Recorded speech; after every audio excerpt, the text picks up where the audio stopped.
And now we move to the United States, to Philadelphia, where we have our next guest, Zuzanna Pankowska. Good evening, or should I say good morning? Yes, good evening, good morning. It is 1:30 right now. Dear Zuzanna, what's involved in the help that you are organizing? What exactly are you doing? Up till now, over the past 3 weeks, we have gathered nearly $8,830, so nearly $9,000, and nearly all of the money has now been given away. So who are we? I've been getting a lot of questions regarding this here in America. Are we a company, a foundation? We are not a foundation yet. I'm just trying to explain we are friends from the United States who want to help our Ukrainian friends, utilizing the connections that we have in Poland. It would not have been possible without this. I am Polish, born in Poland. I went to high school there, and my whole family is there. I wanted to make the most of it. I am aware of the value of the dollar in Poland, and I thought maybe we can gather some money here.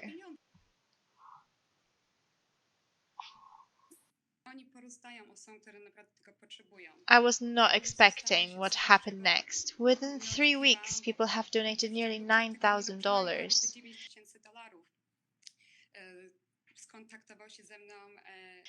I was contacted by Eric Terpstra, who wants to join this movement.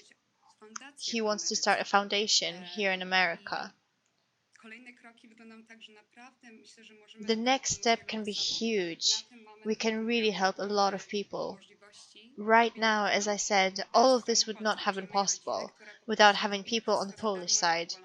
My family, who's doing everything for free, acting as volunteers, in addition to doing their full-time jobs, they drive out to meet the Ukrainian refugee families, they speak with them, and pass on the money to them in cash.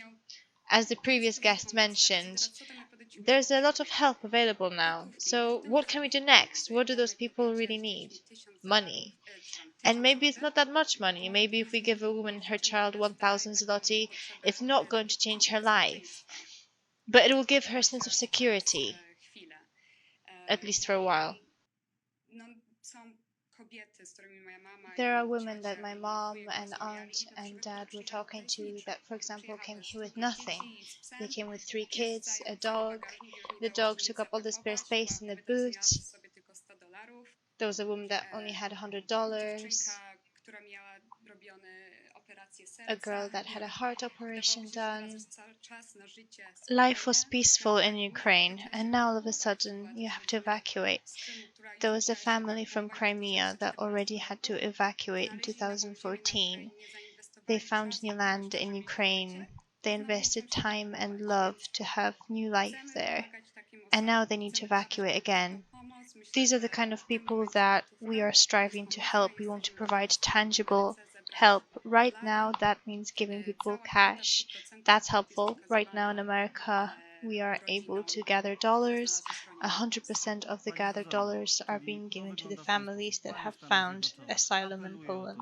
So, Ms. Zuzanna, the way this operates is that you appeal to American people, to the Polish diaspora in America, to open their hearts, to open their wallets.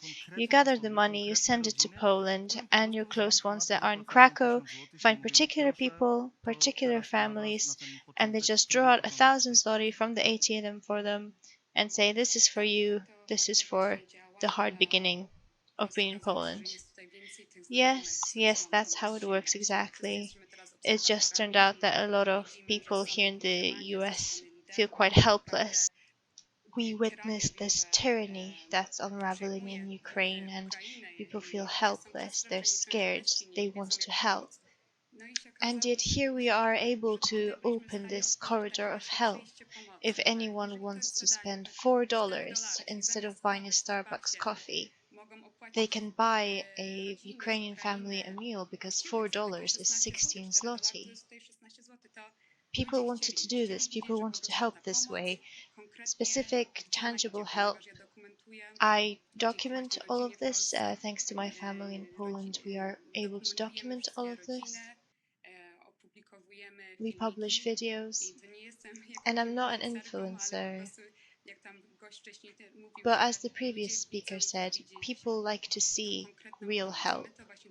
And that's exactly what we are providing by the use of the videos and pictures. Ukrainian families are happy to speak with us. Of course, we don't coerce anyone. However, up till now, everybody wanted to say thank you. Say to the camera, thank you, America. Although in reality, it's not just America, there's people from Europe as well. I've got friends in Belgium that got involved.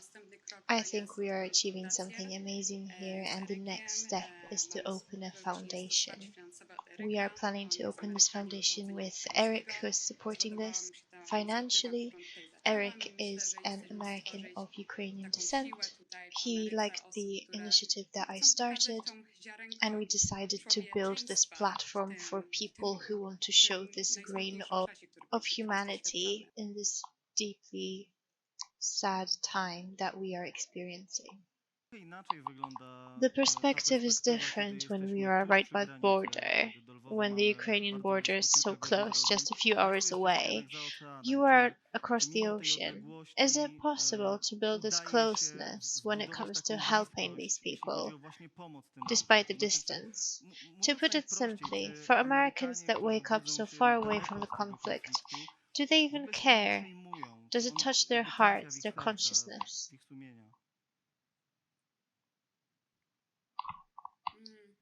Of course, I can't speak for everybody, but thinking of the people in my circle, yes. You can see that we were able to gather so much money because people wanted to be a part of this. They don't want to just passively observe this cruelty. They want to do something, so there's a reaction over here in America. We watch the news here 24/7. It is the first thing we do at breakfast and the last thing we do at dinner. And I'm sure there are many more homes like this. Observing my friends here, there is an awareness of what's going on. There's sadness and desire to do something, except not knowing how. Luckily, I have family in Poland who are directly able to help the people who need the help. I hope that once we have a foundation, we will be able to raise awareness of what the needs are. Those are people that left their entire lives behind, so we don't need to explain to Americans the severity of the situation. They are aware, but it's difficult to know what organization to help. The military or directly to the people. We have been asked why we send money to people in cash instead of military. This was a personal decision I made with my family, that is a big need. We speak with people that already have sought asylum in Poland. That's what they need. They had the rug pulled out from under them. Whether it's 1,000 zloty for the mom or 500 zloty for each child, hopefully this will help at least a little bit. I think the scale of help is still quite small, and I'm hoping that with time it will be bigger once we open our foundation. We will be working pro bono. The whole idea behind this is that 100% of the money goes to the families. Zuzanna Pankowska was our guest. Thank you for the conversation and for the help that you're providing from America. ze Stanów Zjednoczonych, a my teraz, proszę Państwa, będziemy jeszcze rozmawiać o pomocy, ale tej, którą obywatelom Ukrainy udzieliła branża turystyczna.